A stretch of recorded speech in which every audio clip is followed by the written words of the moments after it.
You stupid bitch. Yeah, you're a stupid bitch. You stupid bitch. Welcome to this week's episode of Stupid Bitches Say What, the Aussie podcast about everything and nothing, but always with wine, except for this week as we are officially in dry July, plus not me. Although these eps are probably not airing till August, but even though this ep is boozeless, not moi, the podcast definitely always runs with your hosts, Sean Hipkins and Skye Lee Collett. Yay. Well, look, to be fair, you did say you were going dry this episode, double as well, and you cheated. But then I wanted to have a vape, and you know me, I only vape when I drink. So you best get that booze into your bitch. Mm. Well, I'm glad one of us can have a vino at least. This week, it's true crime, and we're off to India as our guest country for season 6. Ooh. Listen in while I cover the story of India's most horrifying serial killer to have ever lived. Yeah, I'm claiming it, stupid bitch. The Bombay Butcher, Raman Raghav, who admitted to bludgeoning over 40 people to death before he was caught in 1968. But his reasons for it? Well, that's just one big old psychological puzzle, please. And you'll love how the police finally got him to talk. While Skye covers the Noida Murders, a brutal double suicide where a young girl was found in a pool of blood with her throat slit. Ooh. So hold on to your headsets, folks. It's about to get nasty. What are you drinking, Skye, you scoundrel on Viennese? Well, it's true, folks. I did say that I was going to also, in solidarity, go dry. Also, because the last couple of double eps we've done, I've gotten extremely pissed. Me too, thank God. And I do like some of our episodes almost sober. We do have a level of clarity. We're still able to deliver content, do you mean? I'm not sure my jokes are as funny and punchy though when I'm sober. But tonight I am drinking. So, also sidebar, got my delivery of Naked. So it wasn't the week really to go dry because I came home on Tuesday to 2 boxes, 18 bottles, if you will, of wine. So I've got this little number. And full disclosure, I drank a bottle of it last night as well. Small and Small 2022 Sauvignon Blanc from New Zealand. And it's quite lovely. I'm enjoying it muchly. What's it called again? Small and Small. Small and Smalls. Small and Small, plus. I'm guessing that Mr. Small married Mrs. Now Small. Yeah, I'm going to say it's a bunch of brothers. Smalls. What do you call a collection of smalls? A smidge of smalls, if you will. A smello. A smello. And it's delicious. It's certainly doing the job, but I did forget to put it in the fridge. But I'll talk about that a little bit more when we talk about how's your week been. Okay. But yes, it's delish. And what are you drinking? Pray tell Sean Beno Hipkins, please. Well, you stupid bitch. I'm drinking Jason, which is a 0% New Zealand Merlot. Alcohol gently removed? Or doesn't or even forcibly? Say, it doesn't even say gently. It just says alcohol removed. Is that one of the ones you get from Woolies or the supermarket? Got this one from Woolworths, exactly. So Gross. I know. Well, I went to BWS. It was right near the Woolies. It's a big BWS. I'm like, hey, I'd just like to look at your alcohol-free range, please. She goes, all we've got is this. You're best to go to Woolies. They've got a bigger selection. Great upside, it's like, guys. Thank you. Okay, I'll do just that. It does say it contains not more than 0.5 alcohol volume. Yeah, I guess they can't remove it all, can they? They can't. Otherwise, it wouldn't be gently; it'd be aggressively. It'd just be grape juice. That last 5% wants to stick in there. 0.5, sorry, 0.05. So, look, it's not bad. I've had some pretty shit alcohol-free wines. I've had some pretty shit low alcohol wines too, Sarah Jessica Parker. I'm looking at you, please. But yeah. Put more alcohol in, please. Considering what it is, it's actually palatable. Kind of has a little bit of a wine taste, but it's a little bit too watery to actually pass as a wine. Imagine going into the business of making non-alcoholic wine. Well, I was talking to a friend of mine at work about this, and I think it's Gen Z called Zoomers. Is that what they're called? So I think it's a new thing that Zoomers are getting into, is this whole because they're new, not as much drinkers because they're all about their health, see? They're yeah. all health conscious. They're all fit. Well, And, they need to be all Instagram worthy, don't they? yeah. It's all about their influencing So it's this new skills. whole sort of subculture of non-drinkers. Mm. And I have to say, like, I don't really trust non-drinkers that go out and party with their friends who drink all night. I think, what's your game? What are you up to? Why do you want to know all the details of the antics that you get up to when your friends get up to when they're drunk? I always find when I'm hanging out with people at a party and I find out that they're not drinking, I'm like, I might go and talk to these people instead, because Yeah. I don't want them to remember every single thing that I've said, because I do tend to speak a lot of shit when I'm drunk. So, And you know, the judgment's coming out. Like, Yeah, that's why I don't drink, you see. Yeah. or when you hear from them the next day, oh, I remember everything about last night, because remember, I wasn't drinking. Yeah, Fuck I off. know. I got up this morning and did a 5K run. What time did you get up? I'd say it was late. Go fuck yourself. Actually, I haven't slept. Yeah, exactly. Who says? I haven't met you before. I'm drinking Barocca and then I'm going to chase it with a beer. Yeah. Or you just go up to me like, hey, I'm Skye. And they're like, yeah, we met last night. Oh. That's happened, definitely. More than I'd like to admit. So how's your week been, please? My week has been good. I've made so many notes because I've actually had a number of things going on this week that I've been also saving them for What's the Haps as well. Right. But I will talk about, I'm going to bring back a topic that's come up a number of occasions on this podcast, and it's the old sock bag. Sock bag. How is that? So I'm going to tell a little ditty that happened to me this afternoon.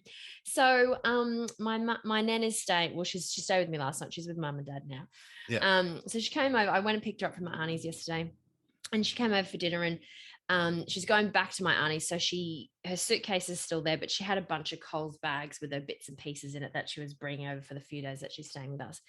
Anyway, so she was in the spare room, and mum rocked up to pick her up this afternoon, and I went in to help her, and she also has a little bit of a walker. She doesn't use it all the time, but just for, Just in the cases. airport, when she's in the airport, she's got to fly back. So there was a bunch of stuff that we had to grab, and I'm handing all these bags to my mum, grabbing the walker and everything and put her in the car. Anyway, so they take off. I start doing my podcast research. And Tyler flies home in a fizz because he finished work at like 4:15, and literally was being picked up for footy at 5. So he had a very short window to shower and get ready. And he doesn't like to be rushed, my husband. He gets stressed out when he's rushing. So he comes out to me and he says, and I'm deep in typing, like, barely communicating at all because I'm trying to concentrate. And he says, babe, where's the sock bag? And I went, hold on a second. And so I ring Link, because Link's I gave him a bunch of chores this week because it's school holidays, obviously. And I said to him, he had to sort all the socks in the sock bag. That was one of his chores. I've bugged him about it every day this week. He still hasn't done it. So I'll get around to it, Mom. after this game. So I called down to him and I said, have you got the sock bag? Have you actually done what I asked you to do? No, I don't have the fucking sock bag. I don't know what you're talking about. I haven't seen it. So I'm like, hold on a second. Oh, babe, I think I may have actually handed the sock bag to mum with all the stuff. And he said, are you fucking kidding? So I ring my mother. And I said to her, hey, when I gave you all that stuff, did you happen to notice if one of the bags was just completely full of socks? They're not for Nana. And she goes, oh, I don't know. Why would you have a whole bag of socks? So then I proceeded to tell the sock bag story, and also proceeded to explain that it featured on the podcast a couple of times, and that Vinny, more than anyone, was pretty disgusted about the whole process and doesn't really understand why we have a sock bag. Anyway, so she goes into the room and she goes, oh my God, it's just a Coles bag completely full of socks. And I'm like, yeah, that's why it's called the sock bag, Mum. She's like, oh, I'm going to sort these for you. I'm going to sort these. And I was like, don't sort them. I'm coming over. I have to pick them up. Tyler's got to go to footy. That's Link's job. He's got his footy socks in there. I'm flying over. So I fly over there, walk into the lounge room. There's Mum on one couch with a whole mound of socks in her lap. There's my nan on the other couch with a whole mound of socks in her lap. Oh my God. Points to me. She goes, there's a lot of socks in I was this just bag. thinking, why do you have so many fucking socks to start with? Tyler wears like 2 pairs of socks a day. So does Link, between work and school and the sneakers that he generally wears. So there they are, balling all these socks together, and they were totally committed to the project that they had started to tackle. Like, literally, I said to them, look, give them to me. And they're like, no, just take the socks that you need. You can't take it from us now. Just take the socks that you need and we'll finish sorting them for you. And I was like, actually, that's a good idea. It saves me having to hassle Link about it. But then I go, oh shit, what socks are they going to need tomorrow? Like, I'm in a rush. It's too much brain power right now to figure out what socks they may need tomorrow. Just give them all to me. And I'll take them home. Mum's like, well, because we're going over for lunch on Sunday. She's like, I think you should bring it back on Sunday and Nan and I will finish it for you. Like, calm down, guys. It's just a bag of socks. Do you reckon they sit there looking at each other, they're taking a sock and they're like, oh, Skye. That girl. Nan had like a pile where she'd balled a few, but then she had all these odd ones. And she's yeah, they're playing fish with it. These don't have any matches. Do you have a yellow with a black stripe? Go fish.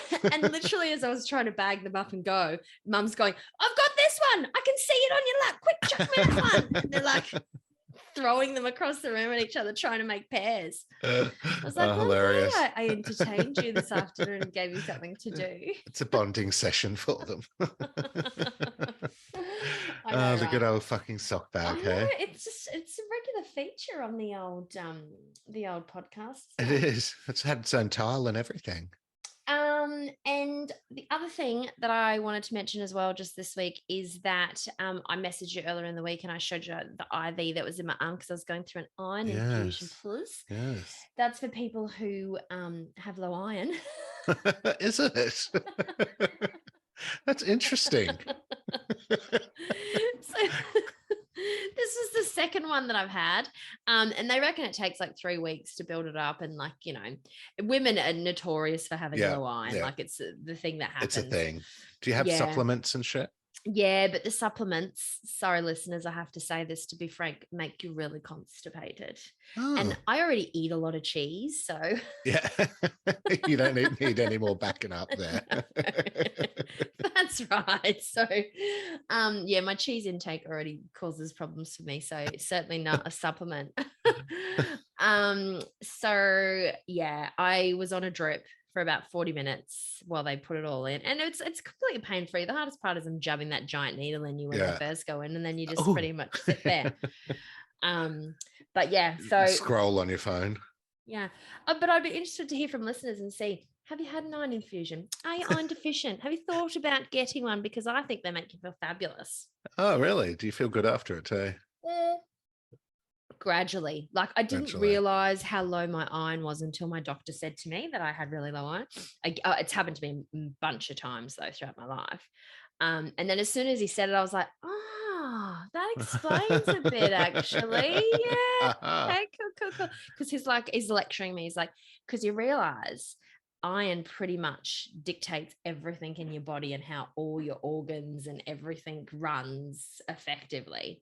So if the iron's low, everything else is not doing the job that it's supposed to do as well as it should be. So interesting. I would also like to hear from our listeners if cheese also makes you constipated. Leave us a comment in our socials. Or if you have a problem like me where you have low iron but you love cheese and you have to decide between one or the other. Iron supplement or cheese? I pick cheese every time. Why don't you just have a glass of prune juice every week? That'll clear the shit out of you. I'm not that structured, you know me. I'd just forget. I'd sit in the fridge, I'd do it once and then I'd just be like, oh fuck, I'm gonna have that prune juice. Oh no, it's lunchtime, I'm just gonna have something to eat. I'm just gonna have some cheese. Fuck it. Oh, you stupid bitch. So how's your week been, stupid bitch? Look, my week has been great, thanks. Still on a bit of a high from being one of the very lucky few who snagged a ticket to Tay next February down in Sydney. One thing that did make me happy was I saw Domenica from Maths didn't get through. I was like, yes. I love that. I'm Well, it's better than funny an because influencer.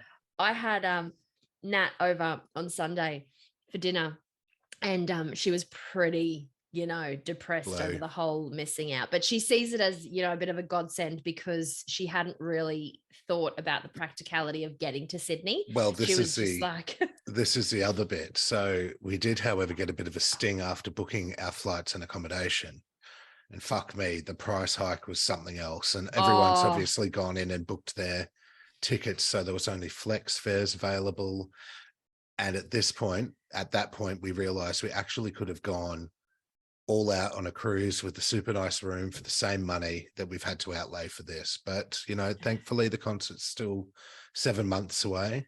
yeah. So the sting of the cost should hopefully subside by that point. we'll end up like you leaving the concert said, going, oh my God, it was so worth it. It's all about the experience, right? It's something that Exactly. you remember forever. And, at the end of the day, if it's something that really, really makes you happy, then Go money. for it. Yeah, exactly. Hopefully we won't be worried about the money by that point. But Nat was talking about the level of stress and exhaustion that she had. And I said, oh my God, Bino talked about how exhausted emotionally he was by the end of the day. Like he did it twice. And, yeah, and you're looking at that plaza. Yeah. I know. And it was crazy because I thought by that Friday, most people would get tickets, but I know so many. I know a lot more people who didn't get tickets than did. Well, she had all Evie's little friend, her daughter, listeners who don't know who that is, my friend's daughter's little friends messaging her, did you get them? Did you get them? Have you tried this? Have you tried refreshing? Have you tried this? Have you tried this? And all giving her advice. And she's like, please, this isn't my first time at the rodeo. I know how to get a fucking concert ticket. I know how it works. Yeah. Also, Vinny and I have a new fave true crime show on the ID channel, which we get on Fox, and I don't think it's on Binge, which is annoying. Is it the Nightmare one? Yes. So there's about 5 seasons, and each episode is fucking traumatic. It's called Your Worst Nightmare. It's so good.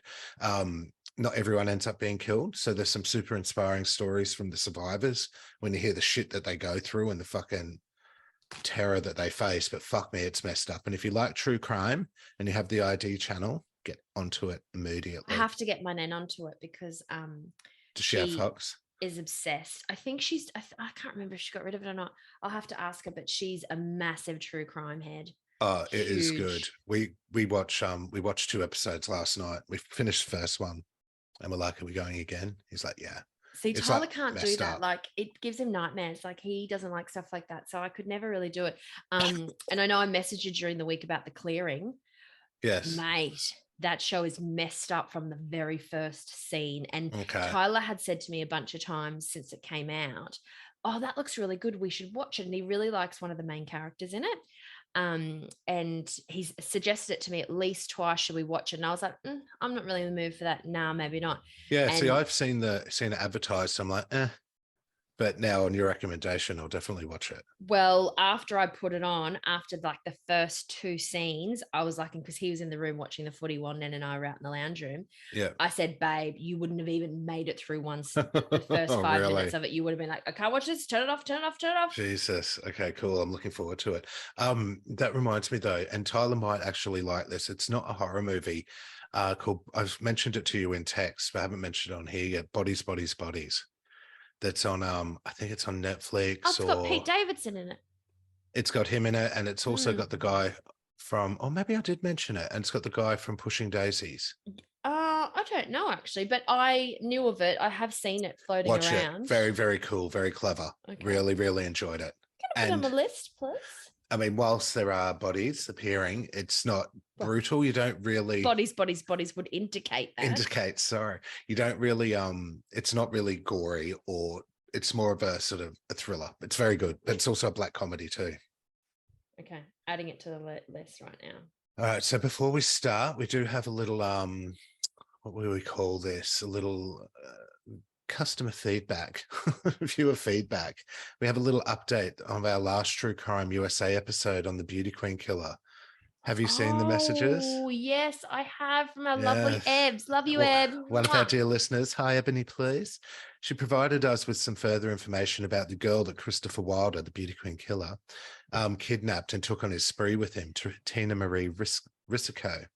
So yes, we may have dogged her a little bit based on the info that I could only find. I certainly was bagging her out quite a bit, I recall. So yeah. However, while we knew that she was playing along to survive, what we weren't aware of was the reason that she headed straight to the lingerie shop when she got back to California was because she had been in the same underwear that he'd been abusing her in during the spree. So I guess that would have been pretty gross for her to deal with. And Tina Marie, power to you for getting into survival mode and getting away.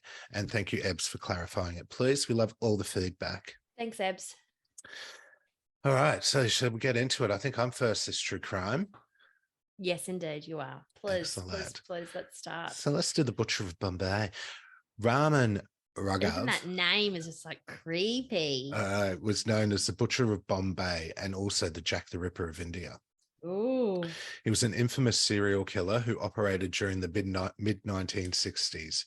Over a period of 3 years, Raghav embarked on a relentless killing spree. The first wave of murders occurred between 1965 and 1966, which resulted in 19 brutal attacks, and then he did another round of killings, which took place in 1968. In the vibrant era of the swinging 60s, Bombay embraced its glamorous nightclubs and soulful jazz music. However, amidst this lively scene, another world existed. The distant suburbs marked by makeshift shanties and huts predominantly occupied by migrant workers. It was in these impoverished suburbs that a chilling series of murders unfolded, evidently the handiwork of a serial killer.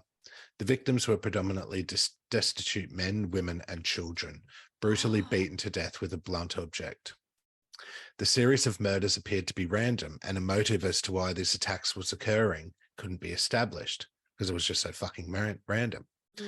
Like, you know, when with a lot of serial killers, they have a type of person, Certain age, hair profile. color. Exactly. It's the killers who don't have a type as such that are the fucking worst, and anyone's on the list as a potential victim. The Beauty Queen killer was a bit like that, although he targeted women. The age and range and everything was all over the shop, wasn't it? Oh, well, he did like the young ones, and he'd have the same MO. But yeah, it was hard for them to catch this guy or even profile him. So what exactly did he do? Well, dear listeners, once upon a time, in the bustling city of Bombay, now known as Mumbai, there lived a man named Raman Raghav. He actually lived in the forests bordering Bombay at the time.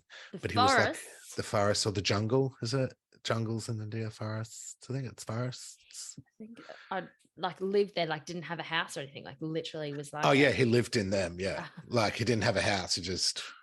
It was a like Tarzan. You call them ferals in Australia, don't we? The ferals came out of the woods. He was an enigma, if you will, shrouded in darkness, lurking in the shadows and forests. I'm going to have a stab and say that's where some of his issues came from, but continue. I think so, yeah. Didn't really socialize much. Raghav was known as a loner and even a deranged soul, driven by his sinister desires. He would prowl the streets, seeking out vulnerable prey like a tiger. His victims were often homeless individuals, so people who were forgotten by society that no one would really miss or notice them gone. And they were easy targets, faces without names, and lives that could be extinguished without repercussions. Isn't that really sad when you think about it? Like there's people out there that live some life, get killed, and no one remembers them. Like their time on earth is just it's brutal. Yeah. His modus operandi, aka method of operation, aka MO to police folk, was meticulous and calculated. Under the cover of night, he would approach the victims with a charming smile and lure them into a false sense of security. Then, once he gained their trust, he would strike with a ruthless brutality, beating them to death, leaving behind a lifeless body and, as such, a community gripped by fear. One morning in the late 60s, attention was drawn to a growing accumulation of lifeless bodies in the area. One morning. Oh, hello. This is larger than normal, please. This reminds me of your foot story.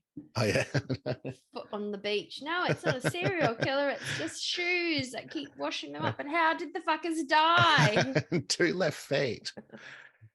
The victims ranged from slum dwellers to residents of cramped tenements, even extending to stray animals. Anyone who basically lacked a proper home was a potential target. Under the cover of night, when the streets lay shrouded in darkness, he would emerge from the shadows, scanning for any signs of movement. Then he would find a victim, wield his weapon with merciless intent, relentlessly killing them. To him, these individuals were not fellow human beings, but mere entities from an opposing faction. But we'll get to what that actually means later on. So his weapon was a steel rod that he used to reduce human faces to severed heads and broken skulls. Oh. The authorities couldn't comprehend the mind of this cold-blooded killer, and the city was gripped with paranoia. However, whispers of Raman Raghav started to echo through the streets, and the police launched a manhunt. They were desperate to bring this madman to justice and end the reign of terror. But no one really knew who Raman Raghav actually was or where he lived. #Forest Plus. The problem was he also had a number of aliases he went by, such as Cindy Dalwai, Talwai, Anna, and even Veluswamy. Between 1965 to 66, as many as 19 people were attacked along the Central Railway line, some of them bludgeoned to death, others survived to tell the horrific account of a scrawny-looking man. An eyewitness, who was related to one of the victims, reported the matter to local police. The police picked up a homeless man who looked suspicious and had been seen hanging around the areas of the killings. He seemed to fit the bill, so they take him in for questioning. But the murders could not be proved, so instead, they just throw him out of the city and bar him from entering for the next 2 years. The murders stopped. Excellent tactic. And the murders stopped, and over that 2-year period. However, in 1968, he came back, and the bodies started piling up again. So I wonder where he went in that 2 years, and I'm guessing he probably was doing the same shit there too, but they just haven't linked the murders. The investigative team found itself out of sorts trying to piece this puzzle together. This time, over a dozen people felt the wrath of this unknown killer. He is again starting to kill poor, vulnerable people, most of whom were sleeping when he attacked them. He stole small amounts of money and useless odds and ends after he did the killings, and he sometimes indulged in necrophilia. Ew. Once again, the citizens of Bombay went into a lockdown. Rumors started spreading that the killer had supernatural powers, and a citywide panic engulfed the nightlife of Bombay. No one had a clue where to find it, where to begin, and where to end their search to find who was doing the killings. They didn't know that Raman was actually back and hadn't linked the murders to the spree years before. I know. That's the 60s. Bunch of dummies. Launching a citywide search was impractical and almost impossible. No one knew who they were looking for, and thus the idea of a citywide search was ruled out. Indian Police Service Officer Ramakant Kulkarni had just taken over as the Deputy Commissioner for Police in the Crime Investigation Department in Bombay. Oh, he's going to sort it, isn't he? He's going to figure it out. He's going to ram a cunt. That's for damn sure. I hope no one under 18 is listening to this. Okay. Oh, come on. Language disclosure plus. It's listed as explicit in the podcast listings. So he was handed the case. And as we know, fear had taken over the suburbs, and so frenzied vigilante groups had also started to form, and they would keep watch. So these just random people just started having their own little neighborhood watch segment going on, and they started to keep watch at night and were armed with lathis, which is a long, heavy iron bound bamboo stick. But they'd get a bit out of hand, and sometimes just start battering wandering fakirs, which when I Googled, it just said Muslims, and homeless beggars that they thought could be the killer. So they're just abusing innocent people, really. Just vigilantes, really. Just because, yeah, he looks like the killer. Get him. So that's what fear will do. It is mob mentality. 2,000 cops also fanned out in the city on patrol duty trying to catch the killer. Kulkarni then started tracking the areas of these murders and noticed that they formed a pattern much like the killings of 1965-66, a whole 2 years earlier. The victims would often be hacked to death close to the shadows of the forests. This observation made Ramakant Kalani more than curious, and he started going through Raman's files as he suspected Raman to be behind both series of murders. He alerted his force to be on the lookout for him, this fella. switched on, and to bring him in for questioning. One of the inspectors recognized Raman from the file photographs, and on 27 September 1968, they found and detained him. The Maharashtra police were surprised to find that he turned out to be a nondescript-looking man, aimlessly wandering around grimy streets, carrying an umbrella and a strange assortment of objects on his person, like a pair of spectacles, 2 combs, a pair of scissors, a stand for burning incense. Incense, did I say? You said incense. I realized after I'd said that. Soap to wash that dirty incest off, garlic, tea dust, and 2 pieces of paper with some mathematical figures on it.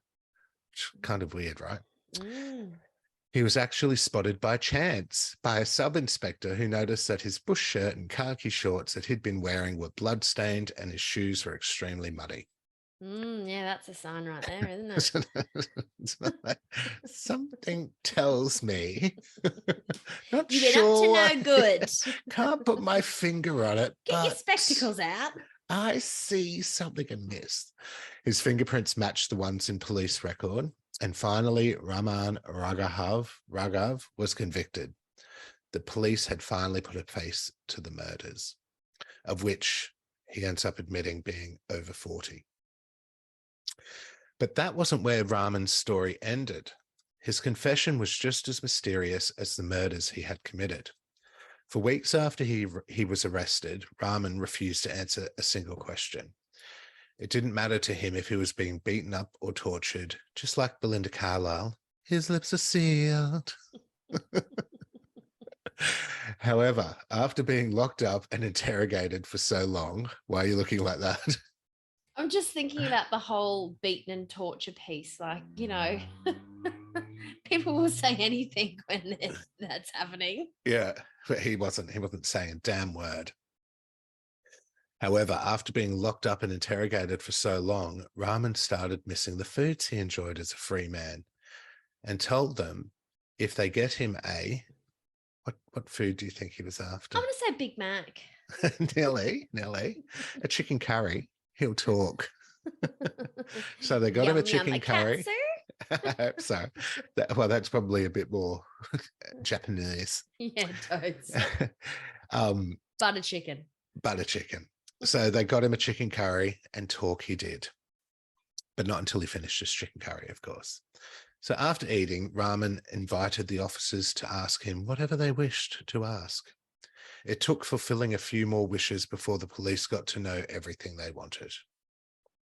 Raman confessed to committing 41 murders. Post his confession, he took the police force on a citywide tour to show the places. He was a tortured, beaten, hungry man. Very hungry. The hunger pains got him in the end. He took the police on a citywide tour to show the places he operated in and to obtain the rod that he had hid in the northern suburbs.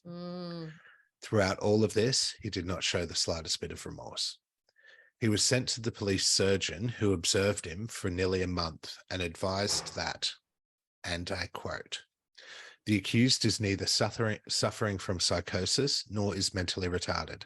His memory is sound, his intelligence average, and he is aware of the nature and purpose of his acts. He is able to understand the nature and the object of the proceedings against him and is not certifiably insane." With this medical opinion, the trial proceeded and he pleads guilty. He was awarded the death sentence for his crime, but his defense pleaded that Raman was actually mentally incapable of making conscious decisions, hence did not know that his acts were unlawful. This led the Bombay High Court to refer Raman to a special medical board of 3 psychiatrists. In their final interview, when they bade him goodbye and attempted to shake hands with him, he refused to do so, saying he was a representative of Qanun law, who would not touch people belonging to this wicked world. Their findings were pretty cray-cray, to say the least. So I'm going to air quote this as well. after a sip of my This juice. is a very complex tale, isn't it? Isn't it? You're like this. Throughout the 5 interviews, he showed ideas of reference and fixed and systemized delusions of persecution and grandeur. The delusions which the accused experienced were as follows: that there are 2 distinct worlds, the world of Canoon and this world in which he lived, a fixed and unshakable belief that people were trying to change his sex, but that they are not successful because he was a representative of Canoon. Is Canoon a real thing? No, it's his made up parallel universe. So it's not a following or something. It's not like some sort of thing that an ideal or a belief in any way. It's just something made up in his head. It means nothing to anyone else. Canoon, With a Indian K or a Canoon. C, please. Canoon is with a K. Is 1960 Indian Hindi language courtroom drama filled? Oh no, that's a movie, a TV series. Ah. So it's a TV series, but that was from 1993. What is Canoon?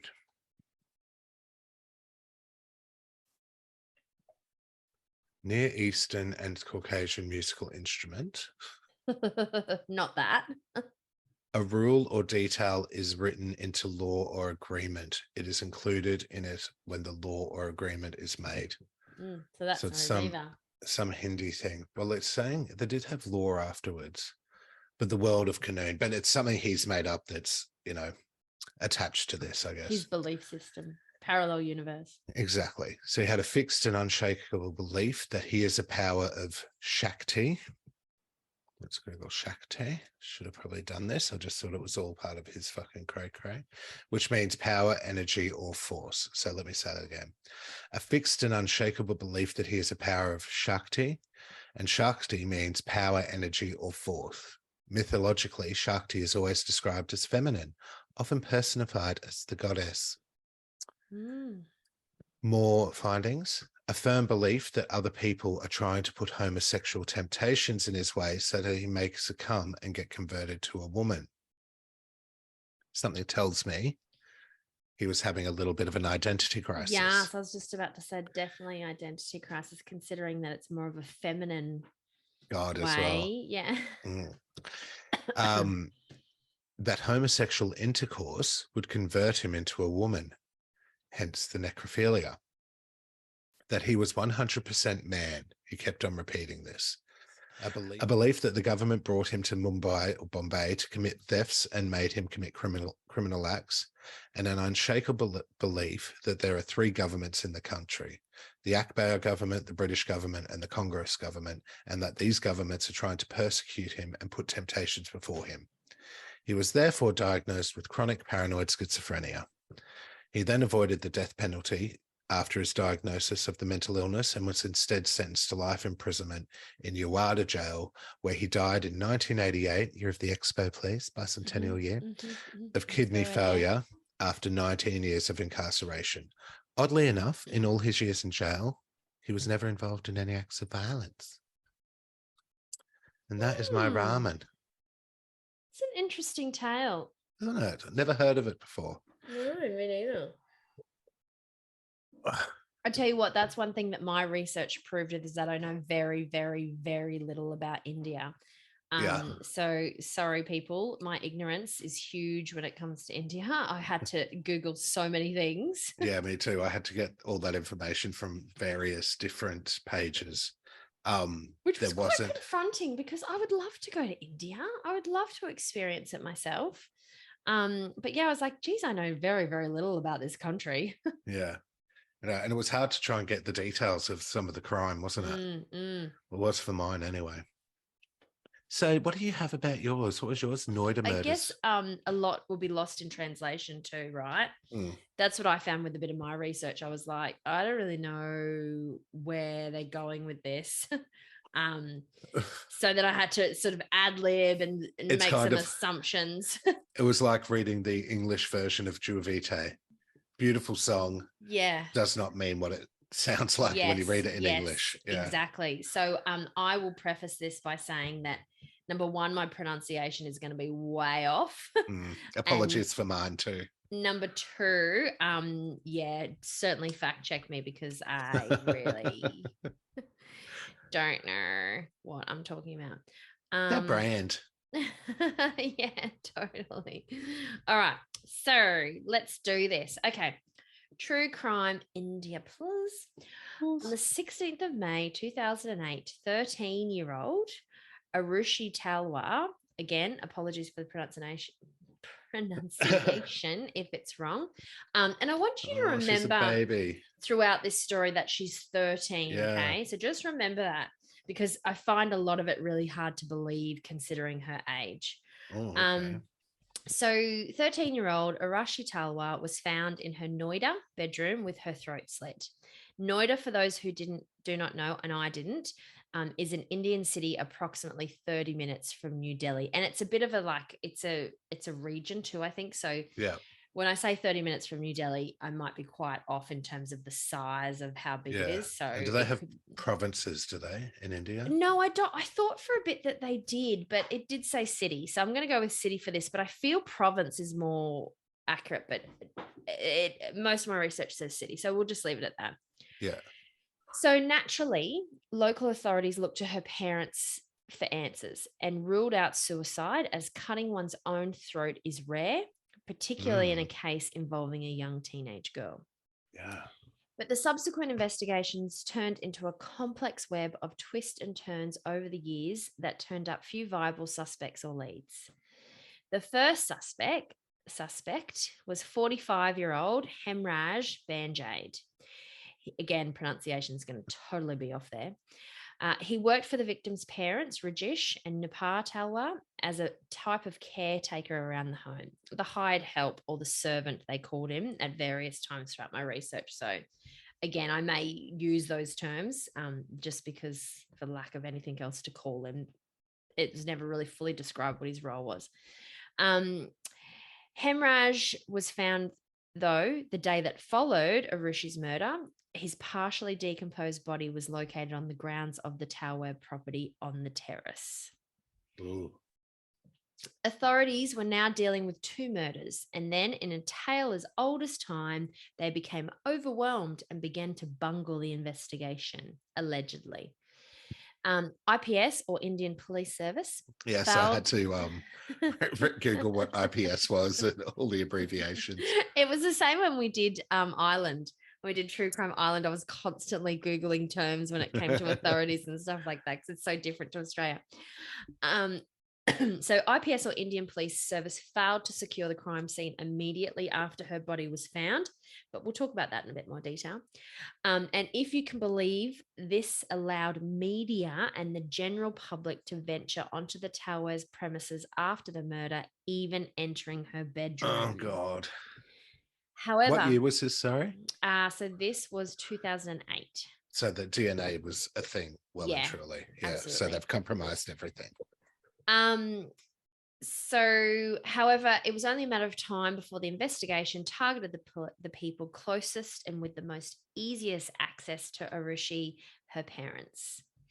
She was born on May 1994 to dentist parents, Doctors Rajesh and Nipar Talwar.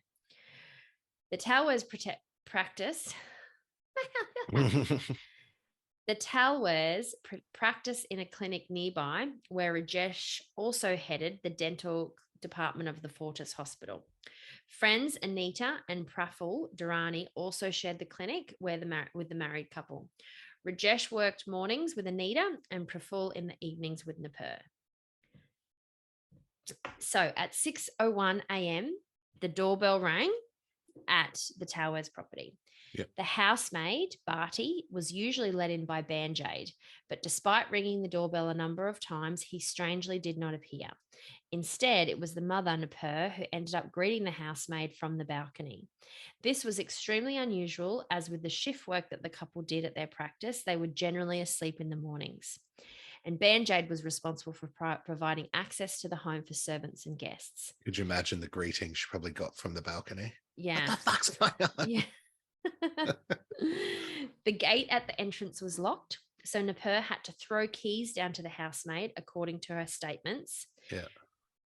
According to her statements, when she opened the gate and entered the house, she found Rajesh awake also, which again was unusual. Both parents were crying and in their daughter's room. Look what Hemraj has done, they said. It was then that the housemaid Bharti saw Arushi motionless in a puddle of blood, her throat slit by a kukri knife. Now, what is a kukri knife, I hear you ask? It's very much hear like... me ask that. Yes, I was waiting for it. I've put a lot of little sidebars in this one for you because I knew you'd ask the question. I'll try and find one for our tiles. It's very much like a machete, but with more of a curved type blade. So like curved like down the sides, like not like, you know, how machetes like sort of like that. It's got more of a, you know. Yes. I think I know the ones. Yeah. Apparently it's also used in fighting because it allows for a precise technique based on like the weight of it. Yeah. It slices flesh cleanly and deeply. So if one wants to inflict injury quickly with a lot of blood loss, that would be the method chosen. The housemaid rushed to get neighbours and medical assistance, despite it being too late to help the young girl. Bless her. When the police arrived at 7:15 a.m., so remember what I said about it being bungled because of the evidence and everything, and the media not getting securing in the site. So it was 6:01 that the housemaid got there. So at 7:15, when the police arrived, a crowd of over 20 people were in the home, called in by the Talwars. Which this is like JonBenet Ramsey, isn't it? I was thinking about it. So including about 5 people in the parents' master bedroom. So I was thinking about it, and I guess in that situation, probably instinct, like obviously instinct would be to call the police, I guess, but you probably would contact your closest people, right? Because you'd be in shock and you'd need family there. So I guess I don't know. I think if I was, heaven forbid, never in that situation, I'd be calling the police. I'd be calling people, but yeah, I definitely would know, especially in 2006, to not be letting people in. 2008, sorry, to not be letting people in. So I know you'll get to this, but different cultures relating to authorities as well. So think about, like, we have a very, you know, like you call the police if you're in danger. But they're also like, dentists, you know, they're smart people. Yeah. Smart, wealthy people, I guess. Smart, wealthy people, yeah.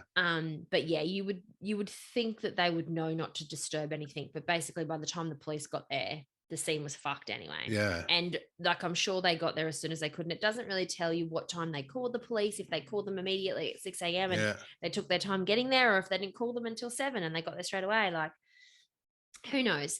But this is where the crime scene tampering comes into play. The DNA evidence was tainted with dozens of people. Police were able to lift 28 fingerprints, but by the time they got to do that, most of them were smudged and useless. Yeah. Rajesh told police not to open the terrace door. So remember I said that Hemraj was found on the terrace the next day? He went as far as to offer them 25,000 rupee. Is it rupee or rupee? Rupee. Yeah. Rupee. Or $365. I think that's US, not Australian, to track Hemraj down, but not via the terrace gate. So he insisted that the gate remained locked. He offered the authorities money. So that to me says a level of like knowing, or even collusion, like the fact that the police would be willing, like, do you know what I mean? Like, if take the money. Like in Indonesia and Bali and stuff. Yeah, it's kind of like. Did the parents get questioned at all about their involvement? We'll get to that. Good. So that was the day the police were there. They were trying to, you know, do stuff around the property and stuff like that, do their normal stuff. But the dad was like, don't go on the terrace. Like, it's locked. You don't go on it. Just go find him. He's the one who killed her. You've got to go find him, right? So every suspicion obviously turned to Hemraj Benjay, with witnesses recalling later that it seemed at the time that the Towers were the ones pushing this narrative the most heavily. Yeah. Rajesh, and they obviously knew that he was on the terrace. Well, it's hard to say. Why would he argue for him to not go unlock the terrace door? And why would the police listen? Rich people. Still, don't want them out there. It's definitely suspicious, I think but so. I feel like in my research, a lot of the commentary was heavily skewed by opinion, and maybe not entirely factual evidence. Yeah. So it's hard to say. This is reported, alleged claims that this is what happened. So Rajesh and Upar later went on to claim that they did not hear a single sound of murder taking place during the night, citing a closed door and an air conditioning system that blocked out all sounds. Now, again, I can relate to that. So I know certainly in summer when my aircon's on, I can't hear shit from Link. Yeah. And during this winter months, I'm constantly ringing him at midnight going, if you don't fucking shut up on that Xbox, I'm going to come down and kill you. Seriously. But in summer, I don't hear shit. Yeah. No, I know when I put the aircon on, the volume on the TV has to go up because I can't hear it as well. I get it. Sorry, date break. So the night Arushi Tower was murdered, her friend Anmol called the Talwar's landline. It was around midnight, and Anmol couldn't get through to his friend's cell phone. Arushi typically stayed up after midnight talking to her friends and otherwise using her phone. On May 15th, however, her phone was inactive after 9:10 p.m., which is very unusual for this 13-year-old girl. Yep. She was always chatting with her friends, especially to the fact her mate was concerned. Like, he was like, I can't get through to her. Like, what the fuck? Anmol's call to the house was left unanswered, so he sent her a text at around 12:30 a.m. The message was never received by her phone as it had already been shut off.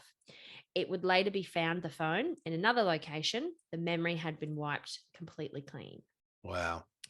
So the CBI, which is the Central Bureau of Investigation, report found that the Tawars got home from work at 9:30 p.m. the night of their daughter's death, both of them. They apparently had dinner with her and gave her a new digital camera as an early birthday present. Because remember, she was on the 22nd or the 26th of May, and it was the 16th of May. And her Maria's birthday, and her phone was inactive from 9:10 p.m. But the parents came home at 9:30, had dinner with her. Yeah. Yes. So I call suspicious. Yes. Behavior. But again, maybe they had a ritual of not having phones at the table or any of that stuff. So they apparently had dinner with her and gave her a new digital camera as her early birthday present. After taking a few photos together, the family retired at 11 p.m., at which time they later said they saw their daughter reading a book, not on her phone. Okay? Yeah.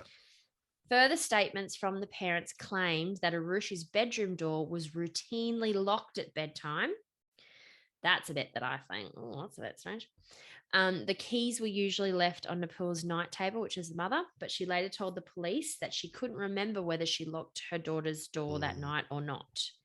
Rajesh, meanwhile, was on the internet to catch up on emails and the fluctuating state of his stock portfolio. He sent his last email at 11:57 p.m. after receiving a call on the landline. He then went to bed. As far as anyone knows, though the last internet usage was clocked in just after midnight, both Arushi and Benjade are believed to have been killed between midnight and 1 a.m. Right. So he sent his last email at midnight. Yeah. 3 minutes before.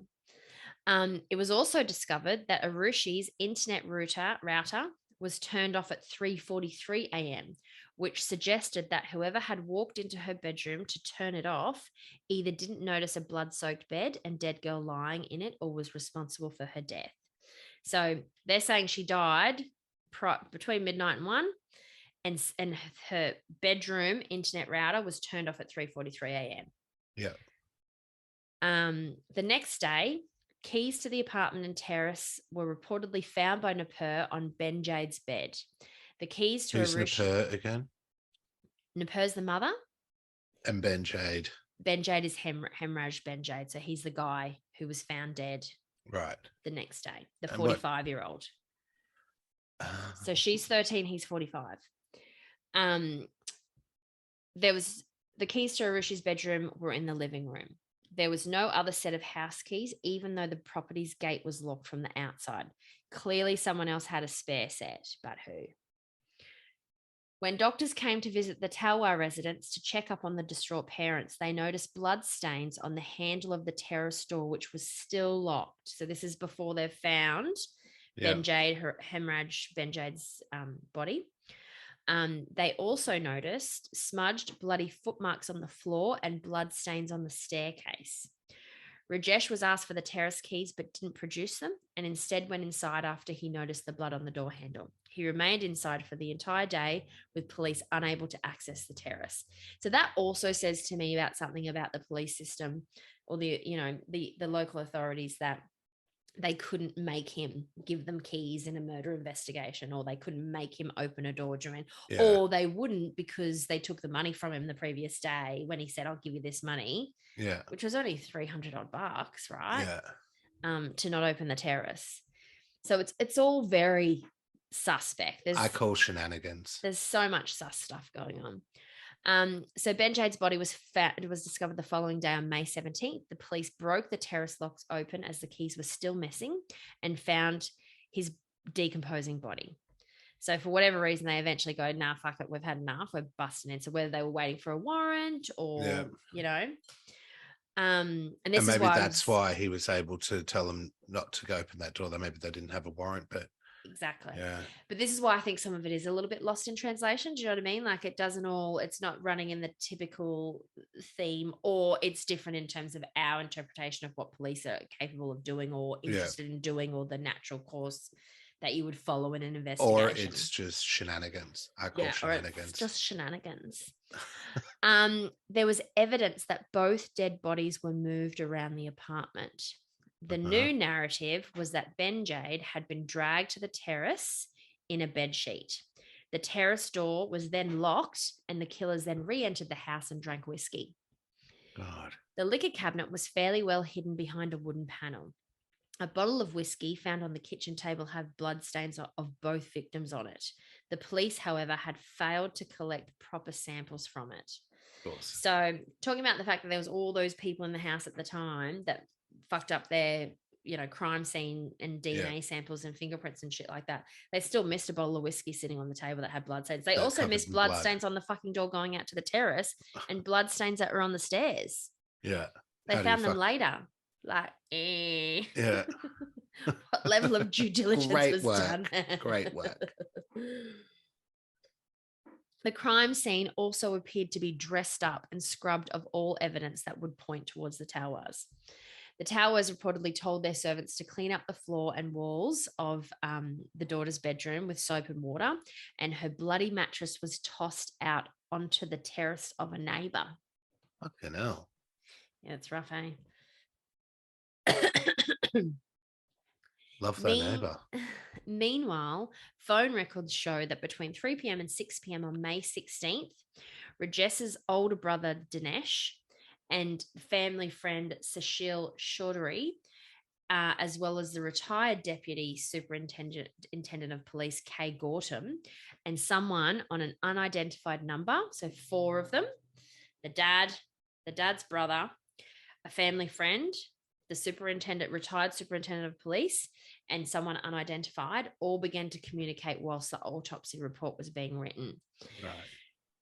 Dinesh called Chaudhary, who would then call Gautam. Gautam would call the unidentified number. This would then repeat, but in reverse order, a total of 6 times. The police later said that these communications may have been attempts by the family to use their connection to Gautam, who was the superintendent of police, retired, to erase references to rape from the autopsy report. Interesting. This is all leading up. So I've been building up my own little conclusion in my head, and that's just added to it. Do you want to share yet, or you want me to keep going? No, you keep going, and then I'll tell you why I call shenanigans. It has a very unsatisfying ending. I'll just let you know. So the theory goes that Rajesh may have caught his daughter having sex, perhaps consensual. Oh, this is my theory. Yes, with exactly Ben Jade, and killed them both in a fit of rage. And so he wanted any references to the intercourse out of the report. But I urge you to remember she was 13. I'm not saying that's what. So, okay, I'll tell you what my theory was building into. So what was the guy's name again that got killed? Hemorrhage Ben Jade. And who was he to them? He was the servant. So he was the main guy who ran their household and was in charge of all the servants, basically. Yeah. He was like their right-hand man guy. So I was thinking that he had potentially was caught sexually abusing the girl. Parents saw it. It was great shame that she'd been deflowered, all this shit, killed them both, or maybe didn't even realize if it was, the parents didn't realize if it was consensual or not. Killed them both. That's why they fucked him out there. They've done all this cleaning.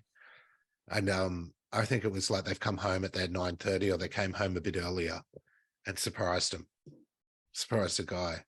And that's why they fucked his body out there, locked the door, didn't want him found, just pointed the finger at him. I reckon, yeah. I reckon certainly one theory that gets played out. I'm calling it. So at this point, when Ben Jade was discovered dead, the Towers became the prime suspects. They knew where the liquor cabinet was. They had keys to the house, and they were in the house when the murders took place. Rajesh was arrested by police on May 23rd. So she died 16th. They found him 17th, but they know that they were killed within an hour, or within the same hour or the same time span. He was arrested on May 23rd. So they acted pretty quickly. They didn't fuck around with moving forward on it.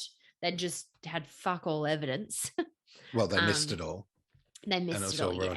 And that's why they've invited all the people in, knowing that they'd fucking corrupt the crime scene by having all those people there. And as you know, like if you find evidence after the fact, it's tainted, right? So that's that whiskey and all that sort of stuff. It was too late. It may have had blood on it, but it was too late. There's too many things that happened and too many people have been in the house. So they never could have done anything with it. Yeah. Like they could never have built a case around it. Like in the law that we know of. Yeah. It would never be thrown out straight away. It was like, you found it the day after, like 24 hours later. Like you can't use this and say this is used in the murder because you didn't secure it the day before. There's been how many people there? 40, was it? Or 20 or something? Someone could have cut their hand and had a whiskey, to console them. All sorts of shit could have happened. Yeah. Further theories about the case. One expert who first inspected the crime scene said that the killings were done by somebody very close to Arushi. And this is where the lost in translation bit comes back into it, because it's a little bit hard to understand how they would get this evidence. But evidence that she'd had sex and that her vagina had been penetrated and subsequently cleaned by someone was also present. But there was no semen found, with police suspecting, again, Rajesh found them in sexual activity and murdered his daughter in an honor killing, and his employee for raping her. That's exactly what I'm thinking, yep. Another theory was that Rajesh himself was the one engaging in extramarital relations and was confronted or blackmailed by his daughter and Hemraj Ben Jade. Not that he was the one doing anything to his daughter, but that he was having an affair and they'd caught them and then they were trying to blackmail them, which again, I don't 13, see the daughter 45, blackmailing, getting in cahoots. Yeah. The Towers went on to claim that the police were trying to frame them as the killers to cover up how badly they'd handled the investigation before turning it over to CBI, which is the Central Bureau of Investigation. So all the initial work was done by the police, and then they turned it over to the CBI in the days after Ben Jade was found. Yeah. Which are the gurus, the ones who... The FBI. Yeah. What seemed clear from the outset was that this was an inside job. Mm-hmm. Whoever killed Arushi and Ben Jade had access to the home, as there was no signs of forced entry, and it was a properly gated, locked up, like a fortress kind of place. And of course, because the property's gate was locked from the outside. What confused everyone, though, was why the killer would leave Ben Jade rotting on the terrace, particularly if those responsible lived there. Another theory... but then why would he not allow the police to find him? He knew he was there for sure. Another theory was that the body was hidden there in order to dispose of it after the investigation of Arushi's crime scene had been completed. With so much media attention and persons waiting through the home, however, that no longer became an option because of that. They couldn't, didn't get the time. And if you were that dead set on finding who killed your daughter, you'd pretty much say, look wherever you fucking need to look. But also, I think another thing that doesn't add up for me is that if you wanted to get rid of that body, why would you call so many people over? Or were they purposely doing that because they know that it would taint everything? Yeah. Yeah. That's what happened they probably learned from JonBenet Ramsey's fucking case. But it's so clearly like there was so many things that should have been picked up on and they should have been investigated, but weren't. So in 2010, and it sounds like they weren't exactly cooperative. No. In 2010, however, the CBI handed its investigation over to another team that recommended closing the case. So she died in 2008. So 2 years later, they were like, we don't know what to do with it. We've given it to another team, like a specialist team, and they're like, close the case, man. We've been given more money from the father to close the case. Nonetheless, it named Rajesh as the only credible suspect, even while refusing to charge him, since the actual proof was non-existent. The Talwar family opposed this accusation, and the Bureau opened the investigation again in 2011, despite closing it in 2010, and designated Rajesh and Napur as the primary suspects. When the CBI changed its status of the closure report to a charge sheet in February 2011, the Talwars petitioned this at the Allahabad High, I can't remember if it's High, it is High Court, and the Supreme Court, but failed. They were now going to trial for their daughter's death. Oh. The trial began on May 11th, 2013, and concluded with a guilty verdict for both defendants on November 25, 2013. The prosecution provided this explanation for the murders of Arushi Talwar. So this is what the prosecution claimed happened, but have zilch evidence to back it up because it was all tainted. All circumstantial.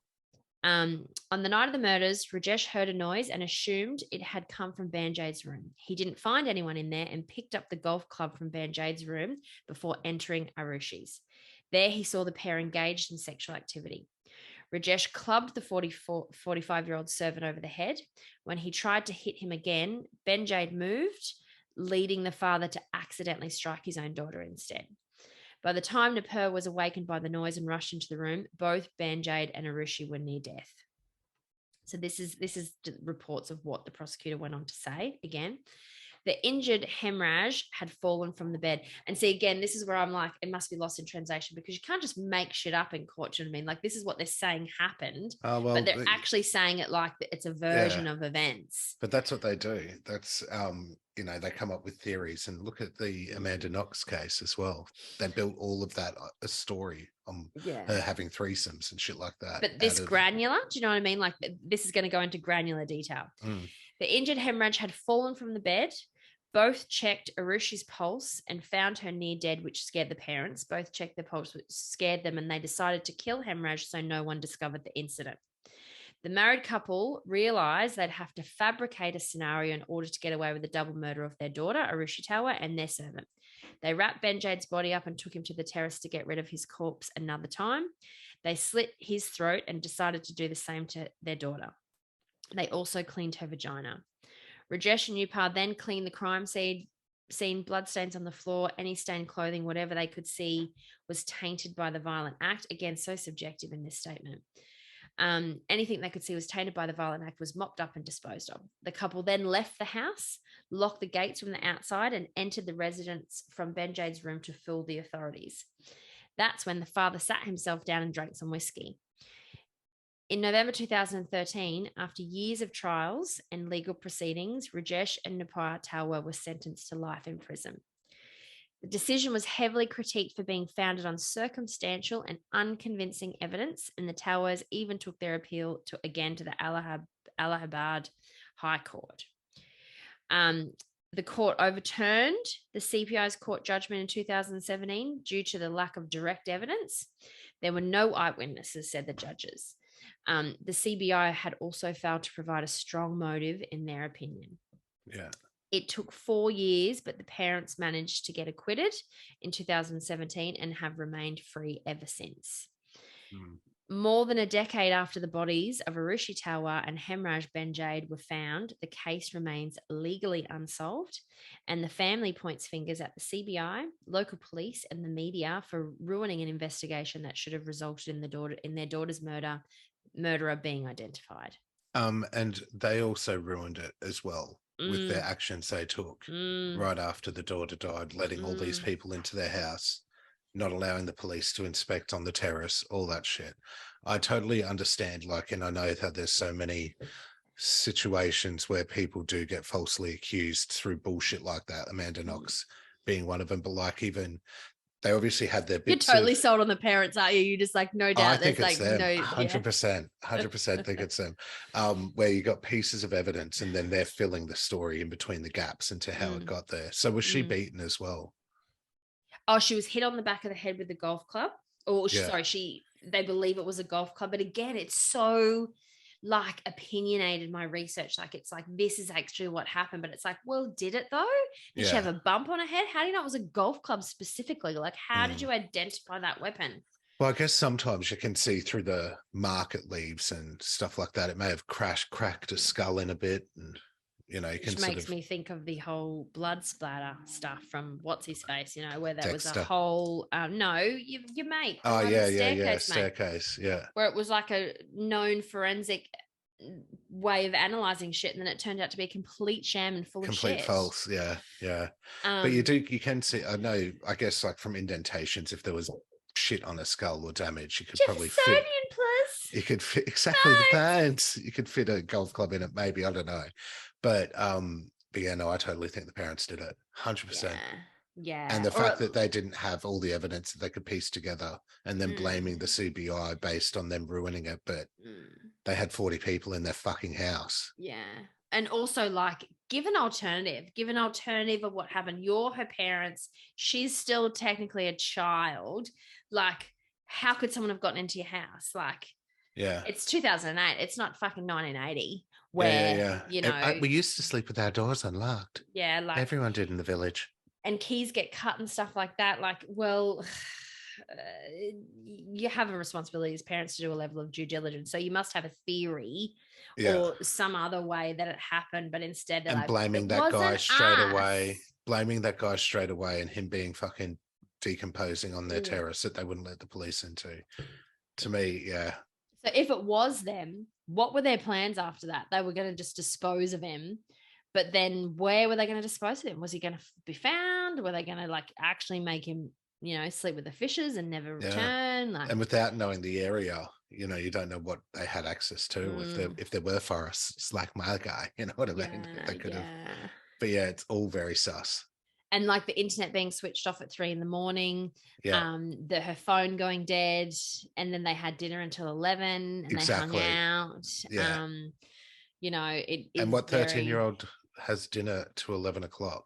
Yeah. And look, I get the feeling from what I've read that poor Hemraj was a dedicated employee. He was responsible for letting in the staff. You know, he was responsible for all these things. Like, I don't know. I just felt like he was a good guy. Yeah. Or maybe Hemraj, the daughter called Hemraj, and the father having a bit of carnal, maybe rumpy pumpy, and he had to kill the daughter and him. That is another theory. That's a good theory. I would probably buy into that more than the webs that they're spinning. I would buy into that, and but him being so ashamed by it that there was no way he could risk it coming out, so killed them both. But then also the cleaning of her vagina and that unidentified caller. It's just all does not add up. But you're still going to find sperm, right? Well, I guess. Well, if they clean, and if it didn't even happen as well, you know, if they never got to that point. Look at you doing an unsolved. I know. It was it took me about an hour and a half to write this, you know.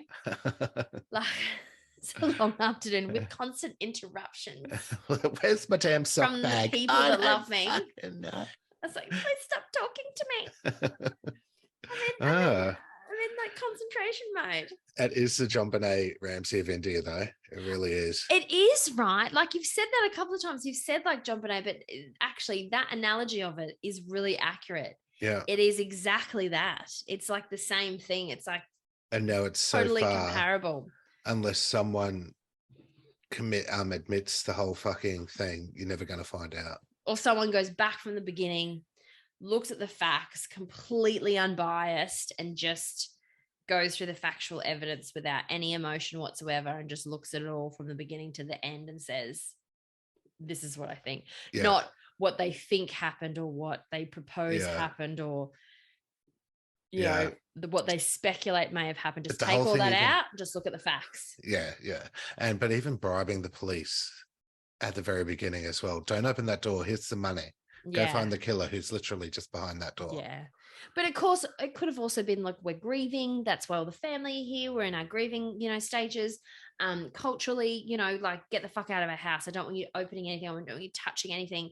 Just get the fuck I out. see. I still call that bullshit. Like, you want people to find who killed your fucking daughter. You've got 40 people over there. Now, we did say in the intro it was a double suicide. Double murder, we said. No, we've got brutal double suicide. I've got it written here. That's what you told me. No, dumb bitch. Well, you told me suicide, and I read it twice because. Sorry, listeners, the intro's slightly off base. Something that you should be used to by now with us. It's our brand. Well, thanks for listening. We hope you enjoyed our true crime trip through India, the land of diversity, please. Tune in next week as we turn the pages of pop culture with our first official book club episode. Yay! Ooh. We have both selected a fave author of ours and we'll review a book series that they are famous for. Who is it? Well, you just have to tune in to find out, or just make sure to follow our socials at StupidBSayWhat, at StupidBSayWhat. And while you're at it, why don't you like, share, subscribe, then jump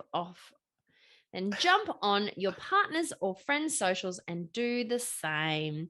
And remember, if you're whining, you're winning. And I'm not whining. I am losing. I am. Good night, stupid bitches. Good night. Yeah, that stupid bitch. He's a stupid bitch. What a stupid bitch. That stupid bitch.